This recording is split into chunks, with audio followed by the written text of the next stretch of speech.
तो नमस्ते प्रणाम। ये पूरी कैमरा डिपार्टमेंट है और हमारे सरवन अन्ना को यार इनका बैटिंग है, मैं इनका फैन हूँ।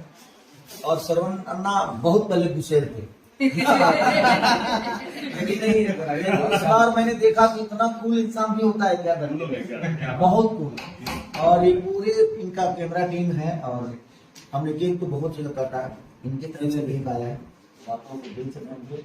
और एरना सुधीर छोड़ के आए हैं हमारे बड़े भाई, और हमारे लिए डायरेक्टर नहीं है जो बड़े भाई और हमारी मम्मी, जो कि फरिश्ता में उन्होंने ऐसा काम किया, मेहंदी थ्री का ऐसा काम किया।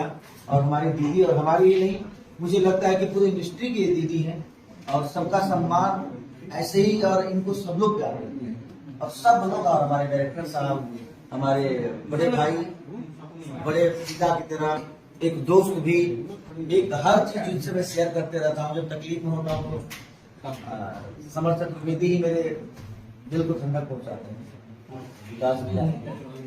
तो सब लोग बड़े प्यारे और सबने याद किया आज के लिए, जैसे कहेंगे